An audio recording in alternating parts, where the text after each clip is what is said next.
আজকে চলে এসেছি আমি বাবার বাড়িতে। আর বাবার বাড়িতে আসলে মাটন হবে না তা কি হয়, আর তার সাথে যদি হয় হাটবার। তা যাই হোক, ঝিপঝিপ বৃষ্টি পড়ছে, তা সত্ত্বেও হাট থেকে মাটন চলে এসেছে আমাদের। আর সেটাকে ভালো করে ধুয়ে মুছে পরিষ্কার করে নিয়ে উনুনের পাশে চলে এসেছি। রান্নাটা উনুনেই হবে। হ্যাঁ, উনুনে রান্না কিন্তু খাবারের স্বাদ দ্বিগুণভাবে বাড়িয়ে দেয়। তা যাই হোক, আমি কিন্তু রান্নাটা করছি কারণ মা তো প্রতিদিনই করে, আর আমি আসলে আমার কিন্তু বেশ ভালো লাগে উনুনে রান্না করতে। আসলে ছোটোবেলায় এই উনুনেই সব রান্না হতো, সেই রান্নার চারপাশে ঘিরে আমরা সবাই বসে থাকতাম। মানে বেশ মজা হতো, গল্প করতাম, মজা মজার গল্প শুনতাম। এখনকার দিনের মতন তো আর এতটা ফোনের ব্যবহার ছিল না তখন, যে হাতে হাতে ফোন আছে সবাই দেখবো বা বসবো এরকমটা নয়।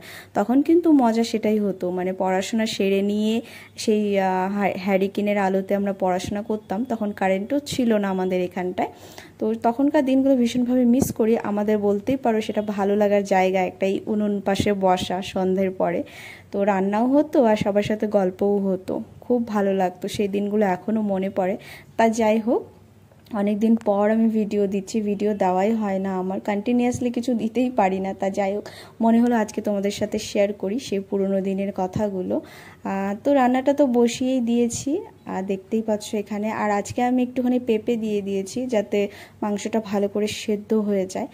তো উনুনের আঁচটা খুব তাড়াতাড়ি হয়, মানে অনেকটা বেশি হয়। গ্যাসে কি হয়, আমরা কমিয়ে দিয়ে সেটা আস্তে আস্তে সেদ্ধ হয়, কিন্তু আমাদের উনুনে সেটা হয় না। উনুনে যদি খড়ি না দিই তো উনুন তো একেবারেই নিভে যাবে। তা যাই হোক, সেই জন্য আঁচটা অনেকটা বেশি থাকে। তো যেহেতু মাটন সেদ্ধটা হতে দেরি লাগে, তাই একটুখানি পেঁপে দিয়ে দিয়েছি।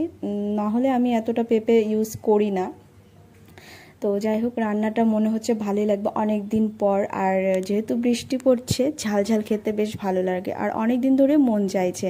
আর আমি যেখানে থাকি, বিশেষ করে শিলিগুড়িতে, তো সেখানকার মাটন আমার ভীষণ অতটা পছন্দ হয় না খুব একটা।